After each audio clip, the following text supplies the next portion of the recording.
سلام و درود خدا با شما بر کسایی که این ویدیو رو تماشا میکنن. بنده علیرضا پیس هستم و خیلی خوش اومدیم به این ویدیو. امروز اومدیم با هم آموزش بدیم که چطور بتونیم فیفا عبد 23 همین آفلاین رو بیاریم روی گوشیمون. بریم سراغ ادامه ویدیو. خب دوستان، شما وقتی شما وارد تلگرام بشید و لینک کانال تلگرام هم زیر همین ویدیو هسته. وقتی که اومدید تو کانال تلگرام اول عضو بشید. وقتی عضو شدید این اینجا نوشتم فیفا 23 آفلاین، اینجا نوشتم لینک دانلود دیتا و اینجا اینجا نوشتم لینک دانلود دیتا، اینجا نوشتم لینک دانلود او بی بی. خب شما اول اینو دانلود میکنید. اول اینو دانلود میکنید و اینجا رو میزنید، این سه نقطه اینور و ذخیره در دانلود ها رو میزنید.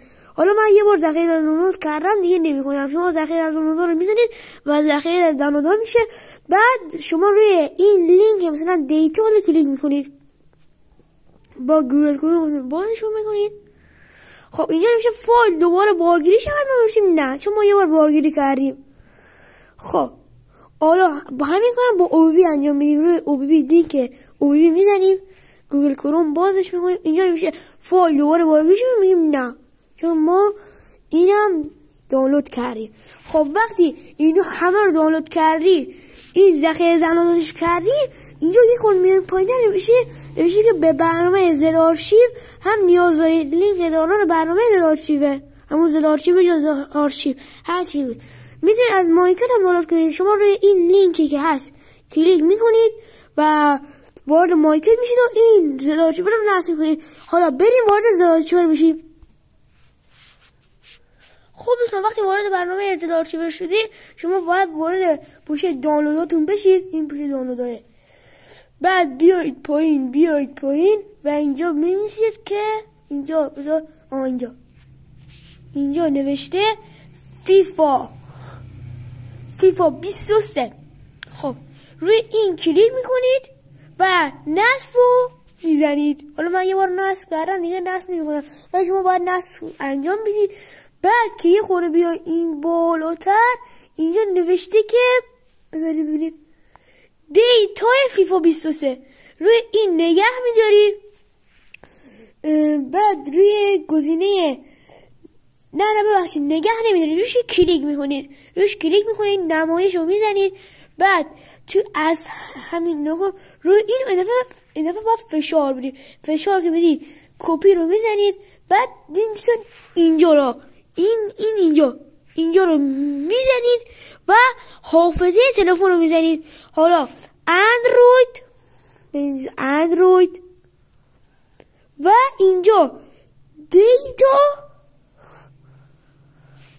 و اینجا گزینه اینو میزنید. حالا من یه بار اینجا چیش کردم دیگه نمیخوام انجام بدم، ولی شما باید این گزینه همین بزنید. خب الان باید بیایم دوباره تو بشه دانلود هامون. بعد بیایم پایین. اینجا یه فایل دیگه هم هست به نام، بذار من پیداش کنم. اینجا ببینید او بی بی فیفا 23. خب اینم مثل همون دیتا. روی چیز رو ضربه میزنید. نه اینجاش نمیزنید. ضربه میزنید، نمایش رو میزنید. از همین بیرون اینو روش نگه میدارید، کپی رو میزنید. بعد اینجا الان بدونید که کپی رو که زدید، بعدا بیاید توی این بخش همین همون قبلی دیگه اینو میزنید حافظه تلفن.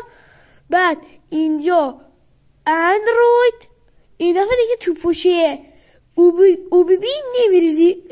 تو پوشه او بی بی دیگه، تو پوشه دیتا دیگه نمیریزی. باید برید تو بخش او بی بی، چون ما فایل او بی بی رو داریم کپی میکنیم و وارد باید او بی بی کنیم. حالا روی او بی بی کلیک میکنیم و اینجا مثل همون دفعه قبلی این سبزه پایین رو میزنیم. حالا من یه بار انجام دادم دیگه انجام نمیدم. خب یه دوستان، حالا باید وارد تنظیمات گوشیمون بشیم. خب دوستان وقتی وارد تنظیمات گوشی شدید باید اولین کاری که انجام بدید که دکمه لایک رو بزنید و همچنین دکمه سابسکرایب. وقتی این دوتا رو زدید زنگوله بغل سابسکرایب هم بزنید که من یه انرژی خیلی خوب میدید. توی کامنت ها هم بنویسین که ویدیو بعدی درباره چی باشه. ممنون. بریم برای ادامه ویدیو. خب دوستان شما میایید پایین تنظیمات و گزینه برنامه ها کلیک میکنید. بعد اینجا مدیریت برنامه ها رو بزنید. خب حالا اینجا روی جستجوی برنامه ها و بنویسید فیفا.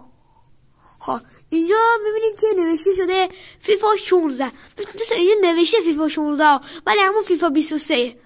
روش کلیک میکنید میایید پایین مجوزهای برنامه رو این مجوزهای برنامه این روش کلیک میکنید و اینجا نوشته بود که اینجا نگاه کنید. این از باشید دوستان اینجا اینجوری بود. خب برای شما اول اینجوریه. پس شما روی اول فایل و رسانه ها کلیک میکنید و اجازه دادن میزنید. دوباره مخاطبین رو کلیک میکنید و اجازه دادن میزنید و وارد فیفا 23 همون فیفا 16 البته اینجا نوشته شده فیفا 16 ولی در اصل همون فیفا 23 وارد اون برنامه وارد اون بازی میشید.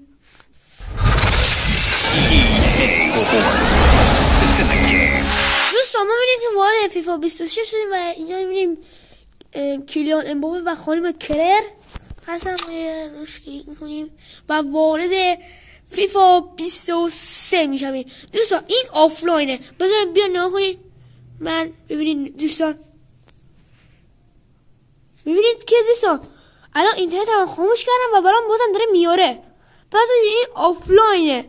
فکر نکنید که مثلا این آنلاینه. این آفلاینه. حالا ما بریم یه دست بازی هم میکنیم دیگه. خب اینجا تیمو عوض کنید.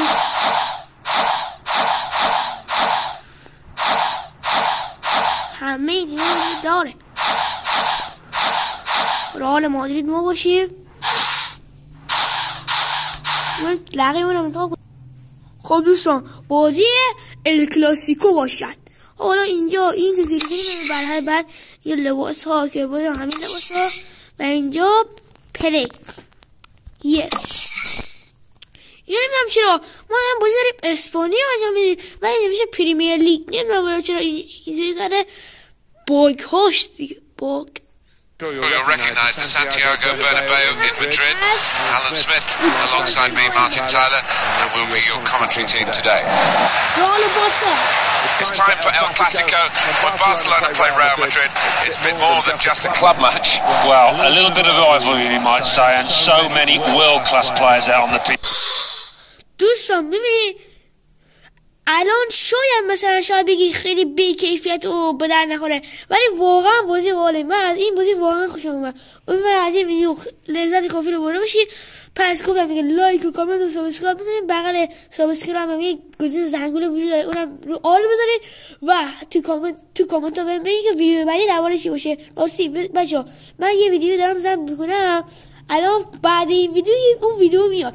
ببینید دوستان گفتم بازی جی تی آی وی روی موبایل اون دیگه خیلی خفنه. حالا اینم اگه دیدید اونم برید ببینید که خیلی اون ویدیو خفنه. خدا یارو نگهدار.